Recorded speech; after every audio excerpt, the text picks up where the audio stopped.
Municipality మొత్తం అందరూ వచ్చారు. ఒక మంచి కార్యక్రమం మహిళా సోదరులందరూ ఇక్కడికి వచ్చి ఈ కొత్త ఇల్లు మీకోసం కట్టిన ఇల్లు, ఇది మీ ఇల్లు, ఎమ్మెల్యే క్యాంప్ ఆఫీస్ అంటే ఇది ఎవరిల్లు? ఇది రాజగోపాల్ రెడ్డి కాదు. మునుగోడు నియోజకవర్గంలో ఉన్న ప్రతి ఒక్క వ్యక్తికి ఈ ఇంటి మీద హక్కు ఉంది. వాళ్ళు హక్కుదారు, వాళ్ళే ఓనర్లు. మునుగోడు నియోజకవర్గ ప్రజలు వాళ్ళ కోసం కట్టిన ఇంటికి నన్ను ఆశీర్వదించడానికి వచ్చి బిందు అన్నం తిని నన్ను ఆశీర్వదించి వచ్చినందుకు మీ అందరూ కూడా మరొకసారి ధన్యవాదాలు చెప్తున్నా. నిజంగా ఈరోజు చాలా మంచి రోజు. నాకన్నా ముందు మాట్లాడిన అందరూ చెప్పిండ్రు, మన మేడం కలెక్టర్ గారు చెప్పిండ్రు, ఇల్లు అనేది మనకు గౌరవం. ఎక్కడ కూడా పిల్లలిచ్చేటప్పుడు ఇల్లు నానేటోళ్ళు, అవునా కదా? ఇల్లు ఉంటేనే ఇచ్చేటోళ్ళు. భూమి ఉందా, ఇల్లుందా చూసేటోళ్ళు. పిల్లగాడు ఏం చేస్తారని తర్వాత అనేటోడు. పిల్లగాడు ఎటువంటి వాడు ఇంకా తర్వాత అనేటోడు. ఫస్ట్ అయితే ఇల్లుందా అనేటోడు. అంటే మన ఆత్మ గౌరవం. ఇల్లు ఉంటే ఎంత గర్వంగా ఉంటుందంటే నా ఇల్లు అని చెప్పి ఆ మహిళ ఎంతో సంతోషంగా భర్త అటు ఇటు పోయినా కానీ రాత్రి పొద్దుకినంగా ఎక్కడికైనా పోయినా సరే దావత్కు పిల్లల్ని కంటికి రెక్కమలా కాపాడుకుంటూ దాచుకుంటూ ఉండే గూడే ఇల్లు. అది ఇల్లు. ఆ ఇల్లుతోటే ఆ మహిళ గంధం. అది ఒక్క రూమ్ ఇల్లు కావచ్చు, 2 రూములు కావచ్చు, భవంతి కావచ్చు, అది ఇల్లు అంటే ఆ పేద మహిళకు అదే భవంతి, అదే బిల్డింగు. ఎందుకంటే ఆ కళ నెరవేరాలని ఎంతో మంది ఎండకండి వానకు దర్శి గుడిసెలలో ఎంతో మంది పేద ప్రజలు ఇప్పటికి కూడా ఇల్లు కట్టుకోవాలన్న ఆశతో ఎదురు చూస్తుంది.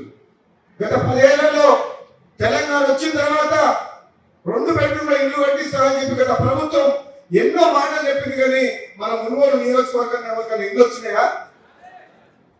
ఇవాళ లెస్సం మాట్లాడుతున్న కానీ ఒకటే తప్పాల నియోజకవర్గంలో 3,500 ఇచ్చిన ఘనత ఇది ప్రజాప్రభుత్వం, పేదల ప్రభుత్వం, కాంగ్రెస్ పార్టీ. అవును, కొద్దిగా పొరపాట్లు అయినాయి. కలెక్టర్ గారు కూడా చెప్తున్నాను, మేడం ఇళ్ల సెలక్షన్ లో నేను అధికార పార్టీ ఎమ్మెల్యేని, కాంగ్రెస్ ప్రభుత్వం ఉంది, మా ముఖ్యమంత్రి ఉండు, మా హౌసింగ్ మినిస్టర్ ఉన్నాడు, ఒక శాసనసభ్యులుగా నాకు కూడా ఒక బాధ్యత ఉన్నది. ఎవరైతే నిరుపేదలు ఉన్నారో ఒక్కరు కూడా మిస్ కావద్దు. వాళ్ళకి ఇల్లు రావాల్సిందే, ఎట్టి పరిస్థితుల్లో ఇల్లు రావాల్సిందే. నేను యాదాద్రి జిల్లాలో నారాయణపురం మీటింగ్ పెడితే ఒక మహిళ నా చేయి పట్టుకొని అడిగింది, సార్ పొరపాట్లు జరుగుతున్నాయి, చుట్టూ ఉన్నోళ్ళు తప్పులు చేస్తుండ్రు, నాకు ఇల్లు లేదు, మా బావ ఇంటికాడ నేను 2 పిల్లలు పెట్టుకొని ఉంటున్నా, మా ఊర్లో 6గురికి 7గురికి ఇల్లు ఉన్నోళ్ళకే ఇల్లు వచ్చినాయి, నాకు అన్యాయం జరిగింది, ఇది మీ దృష్టికి చెప్తున్నా అని చెప్పింది. అంటే దాని అర్థము పొరపాట్లు ఇళ్ల సెలక్షన్ లా 90% 90% కరెక్ట్ అయినా సరే 10% మాత్రం దొంగలకు ఇల్లు వచ్చినాయి. నేను వాళ్ళని ఏమంటలేను, నీకంటే ముందు రావాల్సింది ఎవరికి? మేడం మీరే చెప్పారు కదా, నిరుపేదలకు రావాలి. ఆ ఊర్లో నిరుపేదకు రాకుండా అదే ఊర్లో ఇల్లున్నోళ్ళకి ఇల్లు వస్తే వాళ్ళ కడుపు మండదా? వాళ్ళకు వచ్చినా ఏం కాదు, నాకు మాత్రం అన్యాయం జరిగిందని చెప్పి ఆ మహిళ మాట్లాడుతుంది. అరువులకు నలుగురు కీయలేదంటే మాత్రం నీ ఊరికి పోయే పరిస్థితి ఉండదు. వాళ్ళు 24 hours వాళ్ళకి ఇల్లు ఇచ్చేంత వరకు అదే మాట్లాడుతూ తప్పితే నువ్వు ఎన్ని చెప్పినా సరే వాళ్ళు మాత్రం వాళ్ళ కోపం చల్లారదు, వాళ్ళు తృప్తిగా ఉండలేదు. కాబట్టి అధికారులందరూ కూడా చెప్తున్న వేదిక ద్వారా మీరు పెట్టిన కండిషన్స్ ఎన్నో ఉన్నాయి. గవర్నమెంట్ ఒక మంచి ఉద్దేశంతో పెట్టింది, బేస్మెంట్ కట్టిన వాళ్ళు తీయనంటుంది. దానికి చాలా మంది పేదలు మరి బేస్మెంట్ కట్టుకున్న వాళ్ళు కావాలంటున్నారు. మేడం మీరు మన గవర్నమెంట్ రాయాలి, ఎందుకంటే పేదలే ఉన్నారు దాంట్లో, మాకు రావట్లేదు కదా సార్ అంటున్నారు, మేము అప్పు తెచ్చి కట్టుకున్నాం సార్ అంటున్నారు, ఈ బేస్మెంట్ కట్టుకోవడమే తప్ప అని అంటున్నారు. బతుకుతున్నాడు, ట్రాక్టర్ చిన్న 4 వీలర్ చిన్నది, అక్కడికి ఈ చీకటి మామిడి కాడ చెప్పిండు నేను ముందర తీసుకుపోతా సార్, ముందర అనుకోని బతుకుతుంది అనుకుంటున్నా, నాకు ముందర నా పురుషనే ఉంటా. నేను 4-వీలర్ అది ఆటో దాన్ని అశోక్ ల్యాండ్ అంట, అది ఉన్నందుకు నాకు క్యాన్సిల్ చేసిందంట. నేను పురుషనే ఉంటా సార్, నాకు ఇయ్యలేదు అని అంటుంది.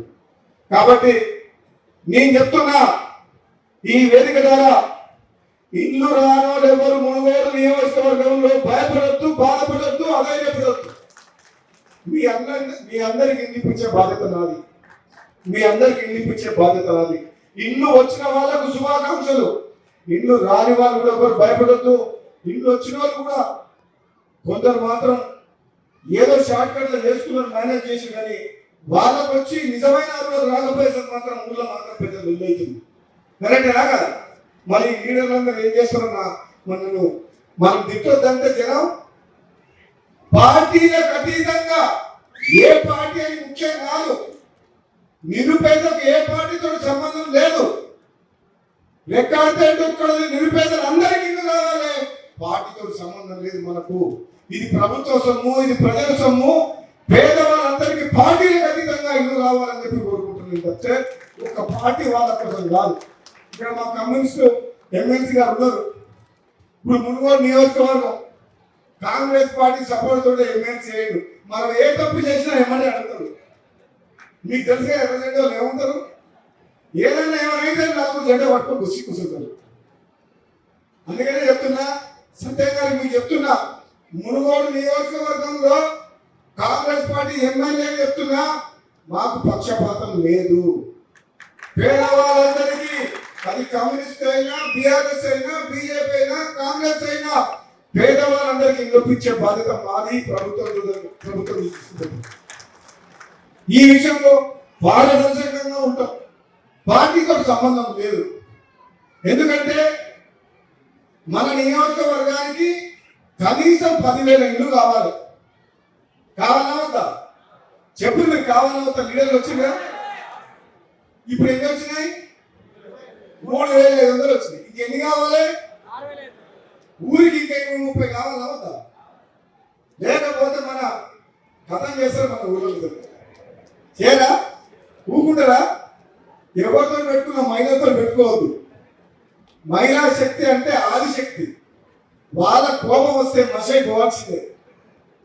మహిళలు సంతోషంగా ఉంటేనే ఆ ఇంట్లో సంసారం, పిల్లలు అందరూ సంతోషంగా ఉంటారు. అందుకనే చెప్తున్నా, మహిళా సోదరి మనందరూ కూడా చెప్తున్నా, మీ ఇల్లు కట్టే విషయంలో కూడా సిమెంట్, స్టీల్ ధరలు పెరిగినాయి.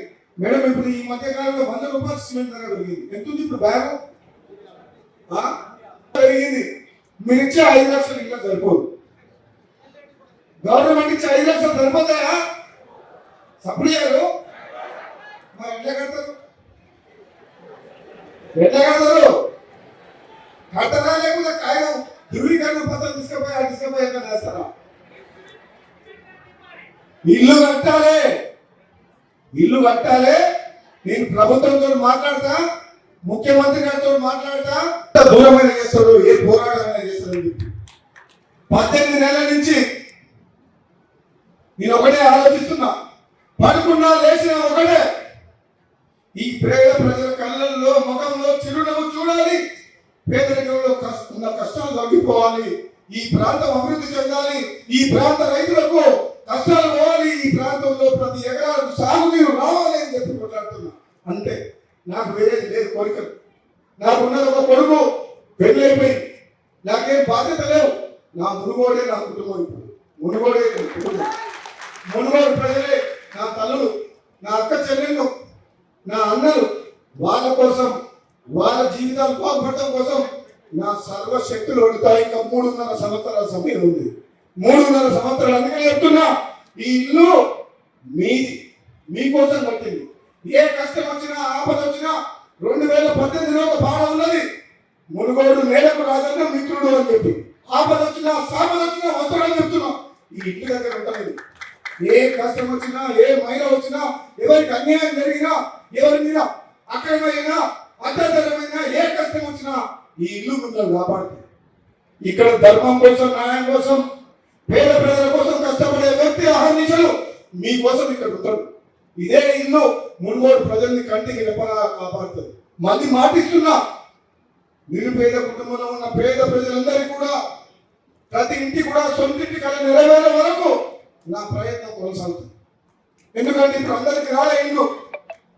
ఇక్కడ వచ్చిన అందరి నాయకులకు తెలుసు, ప్రతి గ్రామం నుంచి వచ్చిన వాళ్ళకి తెలుసు.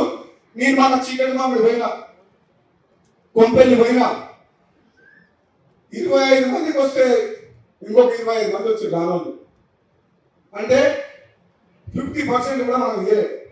అంటే ఇక 50% ఇవ్వాలి. మరి వాళ్ళకు కూడా రావాలా వద్దా? రావాలన్నా? వచ్చిన వాళ్ళంతా సపోర్ట్ చేయరు.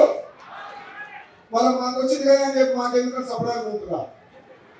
మీరు ఒక్కరే బాగుండాలా, అందరూ బాగుండాలా? ఊరంతా బాగుండాలా? మేము బాగుంటే సార్ అనుకుంటున్నా. మీ ఊరంతా బాగుండాలి. ప్రతి పేదవాళ్ళకు ఇల్లు రావాలి. కష్టాల్లో ఉన్న ప్రతి పేదవాడు నవ్వులు బతకాలి, సంతోషంగా ఉండాలి. మీ అందుకని చెప్తున్న సోదరులారా, ఈరోజు ఏదో మొట్టమొదటి కార్యక్రమం ఇంత కార్యక్రమం జరిగింది. అధికారం ప్రభుత్వం కొన్ని నిబంధనల వల్ల, వివిధ కారణాల వల్ల నిజమైన హనులకు కొంతమందికి ఇల్లు రాలేదు. అది మీ అందరికీ తెలుసు. గుండె మీద చేసుకొని చెప్తే మనందరికీ కూడా తెలుసు. కానీ వాళ్ళందరికీ కూడా రావాలందరికీ కూడా ఇప్పించాల్సిన బాధ్యత ఇక్కడ ఉన్న అధికారుల మీద, నాయకుల మీద ఉండదు. కాబట్టి తప్పకుండా మనం ప్రభుత్వం దృష్టికి తీసుకుపోయి అందరికి ఇల్లు వచ్చే విధంగా కృషి చేద్దామని చెప్పి తెలియజేస్తూ, ఈ రోజు ఇంత మంచి కార్యక్రమాన్ని మన కలెక్టర్ గారికి మొత్తం అందరూ లేచి కలెక్టర్ గారికి సపోర్ట్ కూడా ప్రోగ్రామ్ అందరూ లేవండి. కలెక్టర్ మేడం గారికి సపోర్ట్ లేదండి. ధన్యవాదాలు చెప్పండి. నిజంగా చెప్తున్నా, మేడం కలెక్టర్ మేడం గారు ప్రత్యేకంగా ఎక్కడ కూడా నల్లగొండ జిల్లాలో ఉమ్మడి నల్లగొండ జిల్లా పెట్టే ప్రోగ్రాం చేయలేదు. మేడం గారు నేను అడగగానే మొత్తం అన్ని అరేంజ్మెంట్ చేస్తాం, ఇక్కడ క్యాంప్ దగ్గర మీరు చేయండి, నేను వస్తానని చెప్పి ప్రత్యేకంగా వచ్చింది. మామూలుగా అయితే ఇంత పెద్ద ప్రోగ్రాం కాదు. ఎక్కడెక్కడ ఏ మండలంలో ఏ ఊళ్ళో చేసుకోవాలి. కలెక్టర్ గారు, జేపీ గారు, ఇంకో అడిషనల్ కలెక్టర్ గారు, మా ఆర్డీఓ గారు అందరూ కలిసికట్టుగా ఇంత గ్రాండ్ సక్సెస్ చేసినందుకు మున్గోడు ప్రజలకు మీకు ధన్యవాదాలు. అదేవిధంగా ఈరోజు అందరికి కూడా ఏ బ్లాక్ లో ఉన్న వాళ్ళు కూడా ఆ బ్లాక్ లో ఇస్తారు. ఎవరు కూడా భయపడద్దు.